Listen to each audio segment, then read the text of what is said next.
Welcome to ArchLadder. What if I told you that a book written over 2,000 years ago still shapes how we think about architecture today? That book is Vitruvius' 10 books on architecture, the only surviving complete work on architecture from the ancient world. The author Vitruvius published it around 30 to 15 BCE, and his goal was simple but ambitious: to preserve the knowledge of architecture for future generations. And it worked. His work shaped the Renaissance, inspiring architects like Alberti, Palladio, and even Leonardo da Vinci, whose famous Vitruvian Man comes directly from Vitruvius' ideas about proportion. But who was Vitruvius? Vitruvius was a Roman architect and engineer who had first-hand experience with military projects, machines, and construction techniques. He wasn't the most famous builder of his time, but his writings capture the theory and practice of Roman architecture better than anyone else.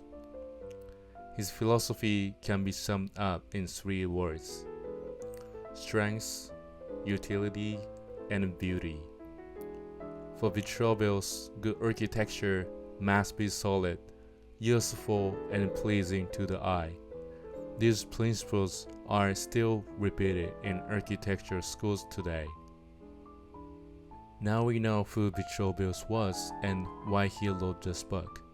Let's look at the structure of the 10 books on architecture as a whole. The work is divided into 10 books. They cover everything from education of an architect to building materials, temples, public spaces and private houses, finishes, astronomy, and finally machines and engineering. In other words, it's a complete manual of architecture for the ancient world. In this video, we will explore Book 1 to 10, each briefly with a key takeaway. Now, let's begin where Vitruvius begins.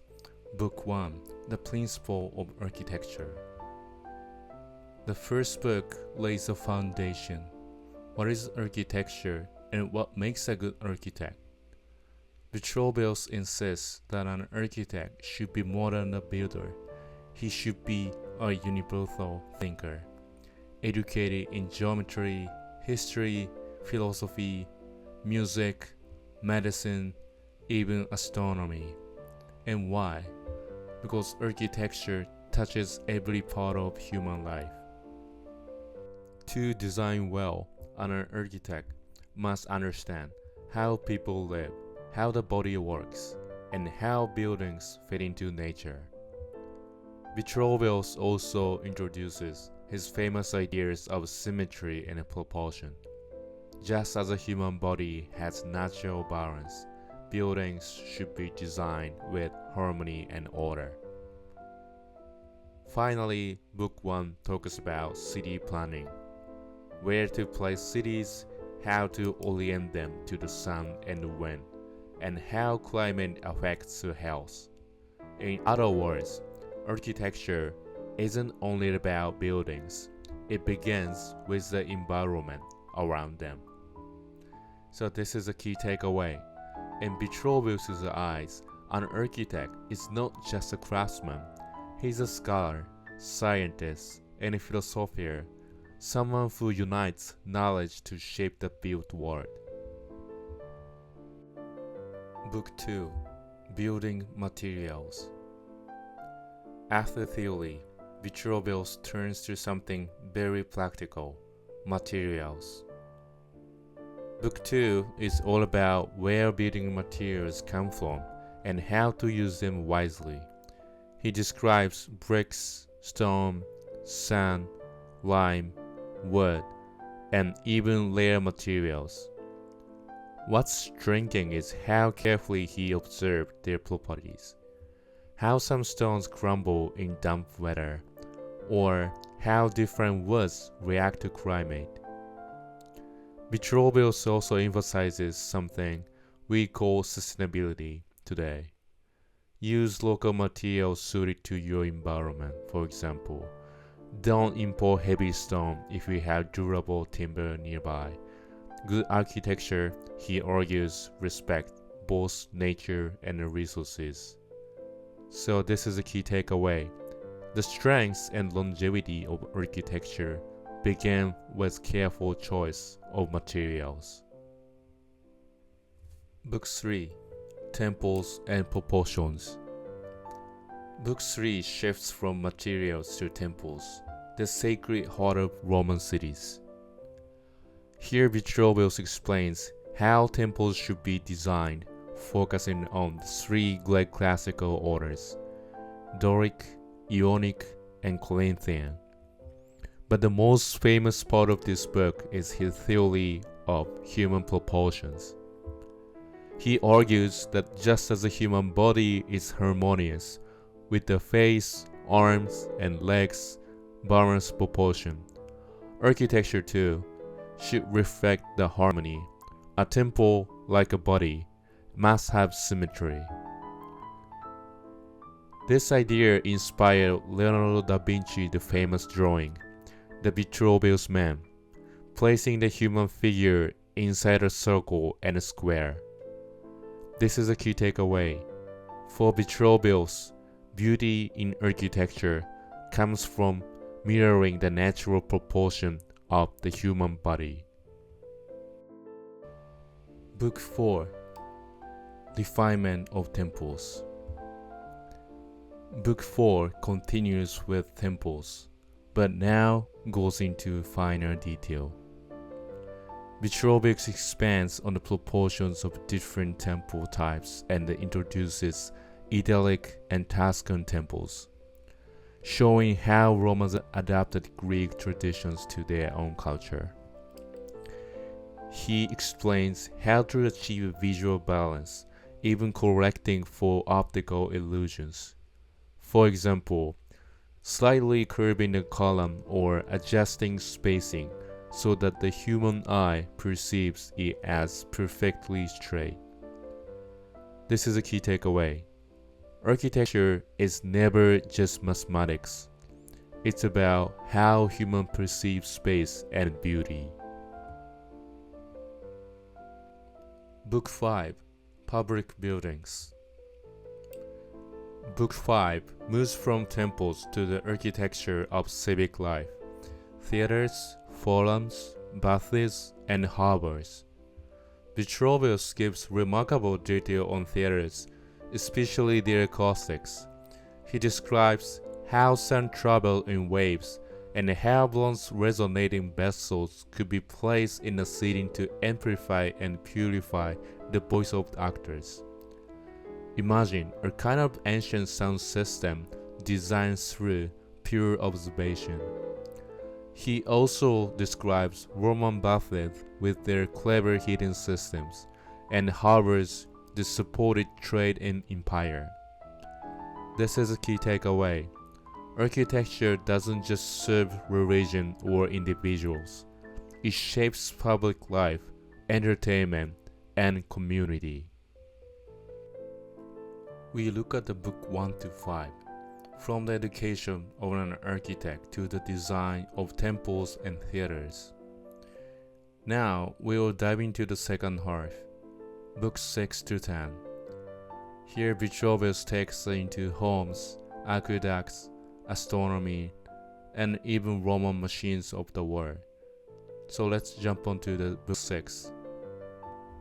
Book 6. Private Houses.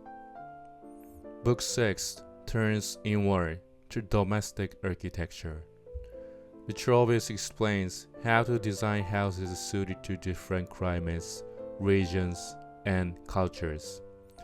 For example, homes in cold northern regions should have small windows and thick walls, while those in the warmer climates should allow for open courtyards and breezes.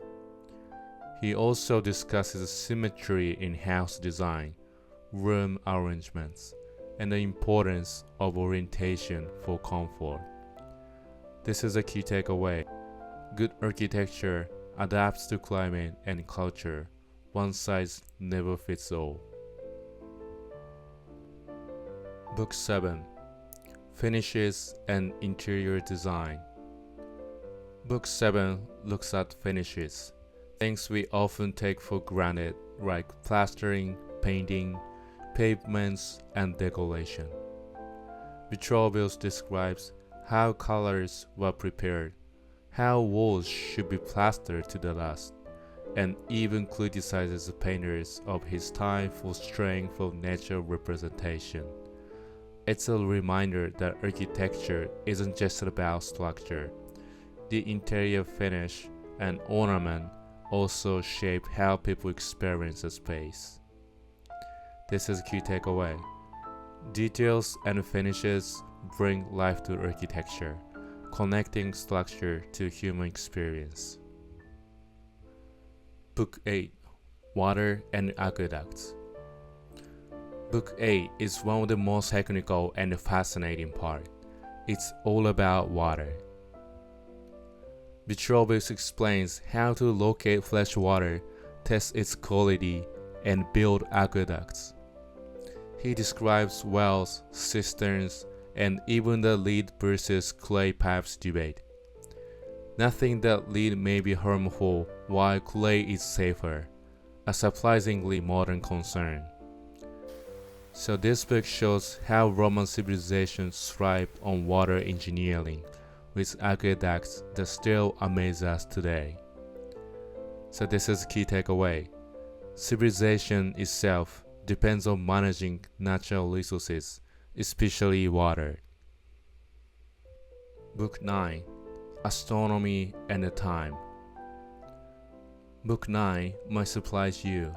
It's all about astronomy and mnemonics, or the science of sundials and calendars. Vitruvius believed that an architect must understand the cosmos, the movement of the sun, stars, and the planets. And why? Because orientation, lighting, climate, all depend on celestial knowledge. He also explains how to design sundials and measure time, blending science with architecture. So this is a key takeaway. Architecture connects earth and the sky. To build well, one must understand heavens. Book 10. Machines and Engineering.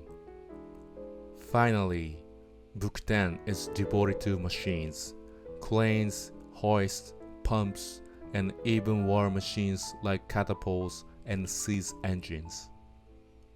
Vitruvius describes how cranes use pulleys for lifting massive stones, how water wheels and pumps work, and how military technology shapes empires. This book shows the Roman genius for engineering.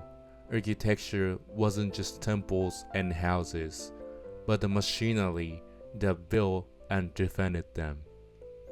This is a key takeaway. Architecture and engineering are inseparable. Machines expand the power of human hands.